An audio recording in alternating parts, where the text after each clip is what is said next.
Les petites blessures ou les gros bobos, malheureusement, c'est monnaie courante dans le monde du BTP. Pourtant, il y a certaines bonnes pratiques faciles à adopter pour préserver la santé de tous les artisans. Ça tombe bien, Alban est formateur à la prévention des risques. Et j'ai un tas de questions pour lui. Et j'ai aussi les vôtres. Bonjour Alban. Bonjour Charlène. Que fais-tu? Je suis ostéopathe de formation et puis aujourd'hui je dirige une société qui s'appelle Néoforma, spécialisée justement sur les formations prévention des TMS, des troubles musculo-squelettiques, pour former justement les salariés, les collaborateurs sur leur lieu de travail, vraiment sur le poste de travail. Le bien-être au travail, on est en plein dedans, donc c'est vrai que c'est très important. Le propre du manager et de l'employeur, c'est quand même de mettre son collaborateur dans les meilleures situations pour qu'il puisse donner le meilleur de lui-même. Comment se passent tes formations? Déjà, on va commencer par évoquer le fonctionnement du corps. Deuxième partie, très pratique, où là on va aller sur le poste de travail et ajuster la formation dans son quotidien. Les erreurs à éviter, c'est génial.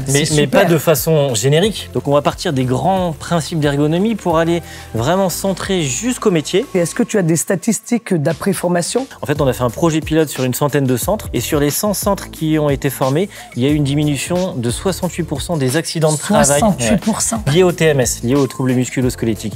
Et à contrario, tous les centres qui n'ont pas été formés, il y a eu une augmentation de 22%. Donc t'imagines le delta. Est-ce que tu as des conseils préventifs à me donner pour s'économiser sur les chantiers? La première des choses à faire sur les chantiers, c'est s'échauffer. En durée 10 minutes, ça prend... Non, même 3 à 5 minutes. L'idée, c'est de réveiller les muscles, de les réchauffer pour les protéger à la fois sur le court terme, mais sur le moyen et sur le long terme. La meilleure prévention, c'est l'échauffement à la prise de poste. Quels sont les bons gestes et postures pour le coup? Bah viens, je vais te montrer.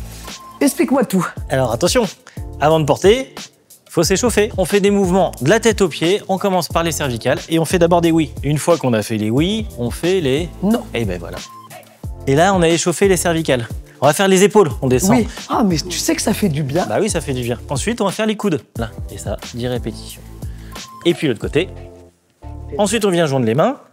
Et puis, on s'échauffe les poignets en tournant dans tous les sens. Ensuite, les doigts le long de la couture du pantalon, et puis on fait des petites inclinaisons comme ça. Les mains sur les hanches, et puis on va faire le hula hoop, c'est exactement ça. On plie, on écarte, on ramène.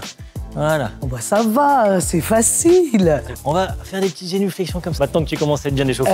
Ben c'est ça. Et puis les chevilles, tu fais des tours pendant 10 secondes dans tous les sens. Une fois que tu es bien échauffé, l'important c'est d'être très proche, vraiment dans l'angle de ton carton. Pourquoi? Parce que sinon tes pieds vont venir buter ici. Tu imagines que tu as une cravate, quand tu te baisses ta cravate, elle va aller au milieu de la charge à porter. Très bien. Okay, tu te mets comme ça, et puis tu vas te baisser en pliant les jambes, en gardant le dos bien droit. Donc tu te baisses, voilà, tu te mets comme ça, tu prends de l'autre côté, tu t'en rapproches, le regard bien droit, et tu te relèves en utilisant les jambes.